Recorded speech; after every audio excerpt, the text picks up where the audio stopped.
that you have a calling in your life? Do you have a calling? My guess is that many of you at first might say, no, I don't have a calling. But let me rephrase that and try to convince you otherwise. Lots of news the past couple weeks. Lots of news this week. When you watch it, does it make your hands shake? Does your heart sink? Your stomach churn? Do you burn with what I would consider holy anger? What work do you engage in that leaves you exhausted, yet strangely alive, walking away from it? Think about that. How does your job, and I don't care if it's organizing spreadsheets or stocking shelves at a grocery store, how does your job uniquely position you for the work of justice in the world? Do you find yourself asking, on your bed pillow maybe, unable to get to sleep, what world am I leaving behind for my kids? What world am I leaving behind for my grandkids? And what more is required of me to get to that world? Might just have a calling if you answered positively to any of those things. Here's the lie we tell of ourselves. That calling is for pastors. Calling is for teachers. Calling is for activists. Calling is for doctors. People who really, save lives or on the front lines or, have very charismatic, very educated, very informed, this, that, and the other. It's interesting that we always assume that God or the divine speaks or moves more uniquely through other people, more holy people, or on the other side, more zealous and religious zealot types. I'll just leave it at that. We always assume that God speaks uniquely to other people, not to me, if at all to me. But today's story that we've heard various times now shatters that lie that we tell ourselves. Meet Elijah. He's a prophet, the prophet perhaps of Hebrew scripture, the troubler of Israel, he's like to call. That was his nickname. I love that nickname. He got that a chapter earlier. And he's fresh off his greatest triumph. He calls down fire, calls down lightning from heaven in Mount Carmel, and disgraces and embarrasses the prophets of Baal, humiliating them. And yes, really, he makes the royal establishment angry, we will say, at that, in the process. And yet by this chapter 19 that we're camping out in today, he's collapsed under a broom tree, he's praying for death, he's exhausted, he's afraid, and he's alone. At least so he feels. And we find in this text, he's in the wilderness, he's convinced that God has abandoned him, and an angel appears, as we've read, not just with a pep talk, but with bread and water, and tells him to go to Mount Horeb, to Mount Sinai, the place where the 10 Commandments were received from Moses. And there he furthers his self-loathing. He declares himself committed and zealous, and yet insists that he's all alone and in danger. And again, doesn't get a message from God, doesn't get anything. All that comes about is wind, earthquakes, fire. But the text says God wasn't there in those things. Instead, he gets what the text describes as sheer silence. Some of you might be familiar with the more popular translation of that verse, the still small voice. But most would translate it as sheer silence. Some rabbis, some scholars even translate it as a voice of silence, or even I saw fragile silence. Fragile silence. And that sheer silence, that fragile silence, isn't just the absence of sound. Mystics and philosophers have, waxed very poetically and very complex on this kind of thing. But the German philosopher Martin Heidegger has one of my favorite quotes pertaining to this. He says, "Language is the house of being." But sometimes, as we see in this text, God sets that house on fire. And that's exactly what happens here. Elijah expected this TED Talk, this divine, message, very clear, very distinct, this direct order. And what he got was sheer, holy silence. God shattering the limits of language itself. Here, everything he just did, his resume, his accomplishments, his titles, they meant nothing. He gets a question, perhaps that comes internally, but nonetheless, I would say, from God. He gets a question that unravels him. What are you doing here, Elijah? Or the more concrete rendering in Hebrew, what is for you here, Elijah? What is for you here? No fire from heaven, no crowds to applaud your courage, no witnesses to your miracles. What is here for you in this desert where your righteous anger, so justifiable perhaps, but it gets you nothing? Where you would rather lie down, give up your pride, your belief that you're actually deserving more than your peers, perhaps even than your ancestors, as he says. What's here for you, Elijah? When the wind, when the earthquakes, when the fire, when nothing brings anything but silence. In fact, I would say we could switch that question. We could switch it just a little bit. The question could equally be rendered, who are you, Elijah? Who are you in this desert, Elijah? You all may not realize it, but you know this sound of silence too. This fragile silence. Some of you might have experienced it maybe camping in the desert itself, or in the woods, or wherever else.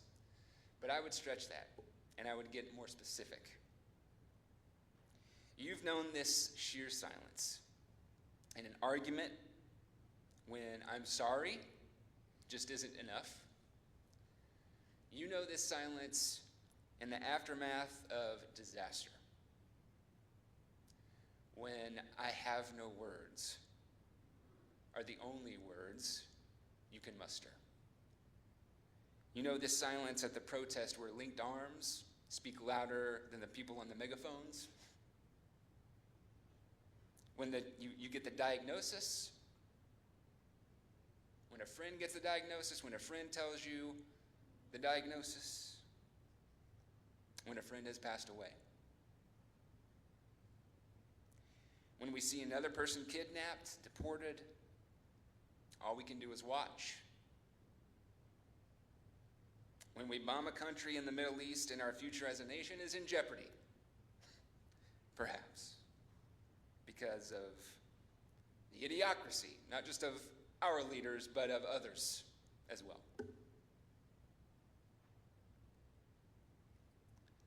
Truth happens when language breaks apart.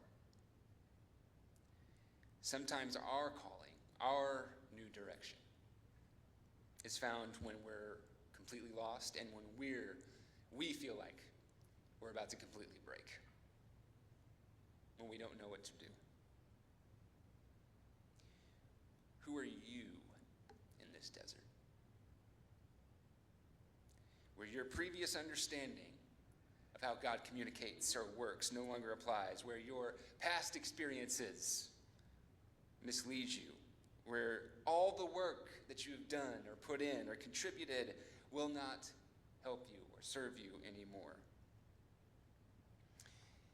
If we stop to just listen in the stillness between all the noise and all the chaos in the world right now, this is a question any of us can hear. Especially when many of us I know feel as though we're in the desert as well. Personally, communally, nationally, we feel that. Who am I when the policies and the parties that I have supported and have contributed to no longer hold power? Who am I when I see families being torn apart in the streets and at work? Who am I when the policies I have fought so hard to push forward are rejected by the highest court in our nation, and that court no longer even recognizes me as a human being? When everything I know, everything I loved, everything I fought for feels like it's just being stripped away, who am I? At this point in the story today, calling has changed for Elijah. What is for you here in this desert, Elijah? Who are you in this desert, Elijah? All that from that fragile silence. No more spectacle, no more fires, no more tricks, no more killing with the sword, no more theatrics, just a command. Go back. Go back. Don't you see how exhausted I am? Don't you see what's happening? Don't you see everything that's going on around me? Yeah. Go back. He's been given food. He's been given assurance. And now he's being told to go back into the fray. No rescue, no comfort. Go back to the contested political intrigue and persecution. Go back to Damascus, the capital city of your enemies in the royal house. Oh, and while you're there, engage in political subversion, if not treason, and anoint a new king, both in Syria and in Israel, even though there's no vacancy on either of those thrones. I'll avoid making treasonous points to that. And anoint a new king. And by the way, I have 7,000 people who are still faithful. God's message there is, I don't need your drama. I don't even need your voice. I just need you to be obedient. I need your obedience. Your calling is not to be remarkable, Elijah. It's about being relentless. It's about going back. It's about showing up and getting back up into the fight, into the struggle. And here's the good news. God says, you're not alone. You're not alone, Elijah. We are not alone, pilgrims. We have allies, we have comrades, we have friends in the struggle for justice. God's gifts come through human hands and sheer silence in the world around us. Elijah's bread and water might be our moment of solidarity, reframing our own sense of abandonment, our own sense of anger in these trying, confusing, chaotic, and uncertain times. So I'll ask you, who are you in this desert, pilgrims? Who are you in this desert? Because we're being called back too. We're being told to go back into the same landscapes of injustice that we wish we could escape, that we wish would just end. We're being told to go back.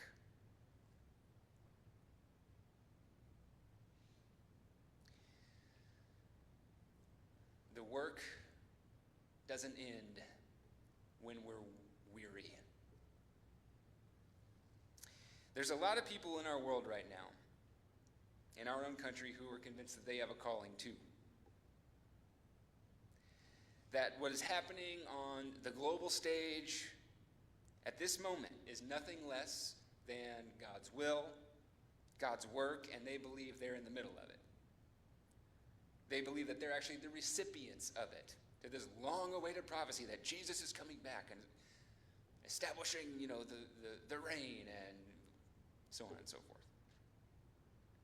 We live in times when so many people are convinced that they alone hear God's voice, when zealots clamor for fire from heaven and lightning in heaven and earthquakes and war in the streets, when millions await apocalypse like it's a divine favor for their own fear and for their own insecurity.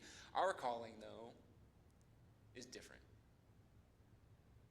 Our calling is peacemaking when the world demands war.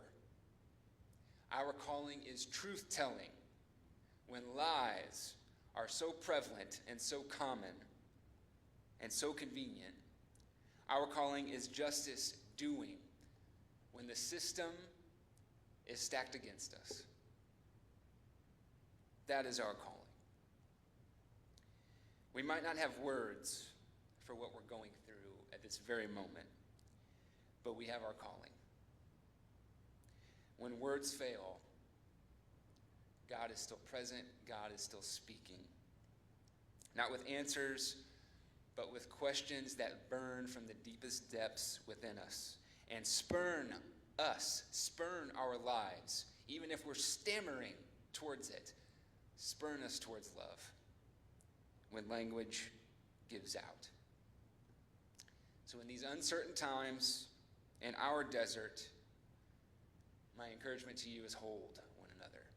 Strengthen one another. As Madison said, let this place be your broom tree, your cake, your water. Be refreshed by each other. Embrace the silence in between this chaotic noise. That is the fray. That is the struggle that we're returning to and going back to in our time. Because when the world feels like just there's no love, there's no justice, no God, you don't have to do much besides look within you and look beside you and march on from there. Keep the light on. Amen.